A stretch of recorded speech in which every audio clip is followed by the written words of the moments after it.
Non. Le podcast.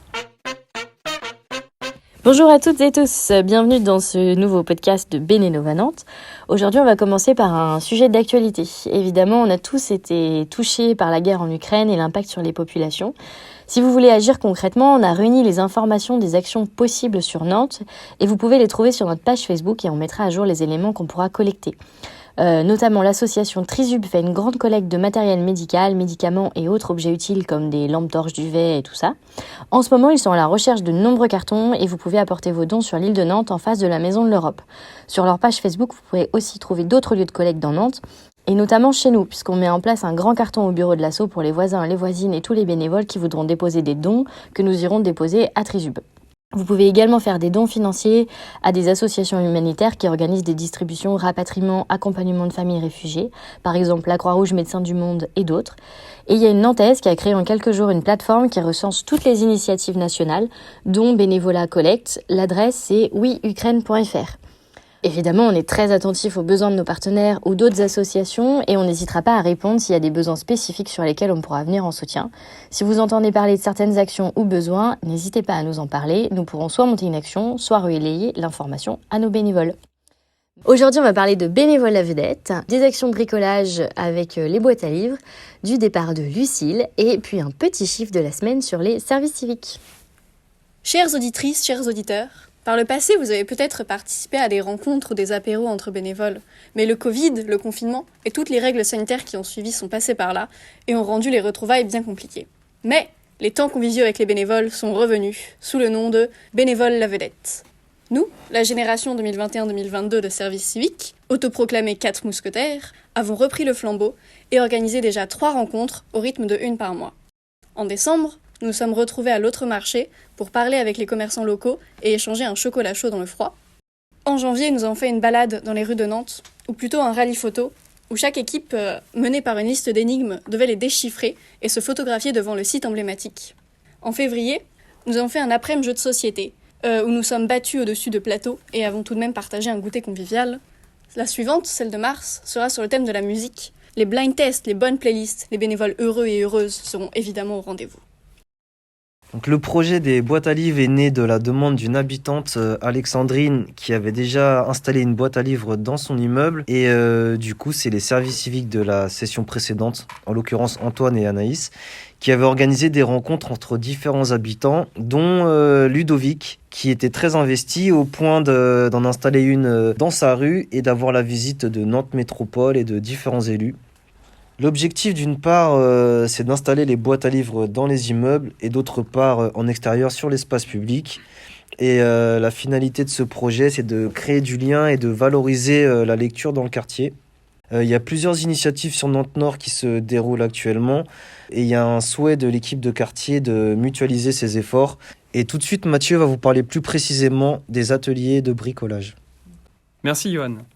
De notre côté, l'asso a déjà réalisé plusieurs actions tests, tout d'abord au local, puis au pôle solidaire, qui est géré par l'Accord et situé au quartier Chênes-les-Anglais, est un lieu beaucoup plus adapté, donc il possède tous les outils nécessaires pour réaliser ce genre d'activité. Actuellement, nous sommes en train de travailler sur la notice illustrée pour transmettre le projet aux prochains services civiques qui devront reprendre, et également pour faciliter le déroulement des actions.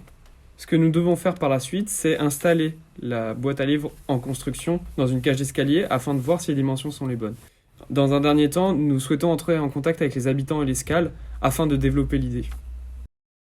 À présent, on va vous parler de notre stagiaire Lucille qui va bientôt s'en aller. Nous avons accueilli Lucille pour un stage en communication financé par AstraZeneca dans le cadre d'une convention avec le réseau Bénénova, à qui nous disons merci. Elle a passé 6 mois avec nous et son stage se termine le vendredi le 18 mars. C'était un plaisir de l'avoir avec nous dans l'équipe. Alors Lucille, un petit mot ? Eh bien, en tant que bénévole au départ, ça a été une belle expérience pour moi de découvrir les coulisses de l'association et le monde associatif de façon plus large. J'ai pu partager ces 6 mois avec une équipe au top et très engagée, donc un grand merci à eux. Pendant ce stage, j'ai essayé d'apporter ce que j'ai pu en termes de communication, même si ce n'est pas mon domaine de base. Je vais donc reprendre ma formation dans le no-code et je continuerai à suivre l'asso de près et apporter davantage de mes compétences dans le digital cette fois. Merci encore à toute la team Bénénova et peut-être à bientôt sur une action. Pour finir ce podcast, on a décidé de faire un zoom sur le service civique. Pour rappel, c'est un engagement volontaire, indemnisé par l'État et qui a pour mission l'intérêt général et le lien avec les publics. La semaine dernière, on a démarré la recherche pour la nouvelle session qui arrivera le 19 avril prochain. On recherche 4 jeunes motivés pour rejoindre l'équipe Benenova, accompagner les bénévoles sur les actions et participer à la vie associative. En 2018, Benenova grandissait et grâce au nouveau local à la Boissière, nous avons pu pour la première fois demander l'agrément pour collaborer avec des volontaires. Aujourd'hui encore, c'est une forme d'engagement qui fait sens dans l'asso. En plus de porter et d'aller plus loin dans le rôle de supernova, les services civiques sont une ressource énorme. Les SC, comme on aime les appeler, permettent à l'équipe salariée de prendre du recul et de développer de nouveaux projets, comme Bénévole la Vedette par exemple. Au total, depuis 2018, nous avons accueilli 23 volontaires au cours de 6 générations. Autant de profils et de personnalités qui sont venus enrichir le quotidien de Benenova. On en profite d'ailleurs pour vous donner quelques nouvelles des volontaires de l'année dernière que vous connaissez pour la plupart. Pour l'équipe des 4 Fantastiques, Fleur a été professeure de français en remplacement à Nantes. Alizé est à l'école d'éducateurs spécialisés de Rennes et en stage à Nantes auprès de jeunes en décrochage scolaire. Inès a travaillé provisoirement en boulangerie puis a co-créé une association développant une carte alternative sur les lieux ressources nantais nommée Tête en l'air. Et Maude a repris un master en ethnologie à Paris et est très engagée dans un tiers-lieu. Pour l'équipe des 4 fromages, Anaïs a voyagé à travers l'Europe et effectue un stage en friperie. Antoine a projeté du woofing en Espagne et recherche actuellement un boulot d'ingénieur. Laure-Hélène a voyagé en vélo à travers la France puis a emménagé à La Réunion en travaillant en restauration. Et Clémentine suit sa formation d'agente immobilière en alternance à Nantes. Et on vous donnera des nouvelles dans quelques mois des 4 mousquetaires actuels. Depuis l'été dernier, le recrutement de volontaires est devenu de plus en plus compliqué. C'est une difficulté vécue dans la plupart des associations et qui se traduit notamment par le manque de candidatures et de jeunes intéressés. Dans le mail que vous avez reçu avec le podcast, vous trouverez toute la com et l'annonce que nous avons déjà publiée. Donc n'hésitez pas à partager de votre côté sur vos réseaux pro et perso. Merci par avance et on vous dit à la prochaine. Salut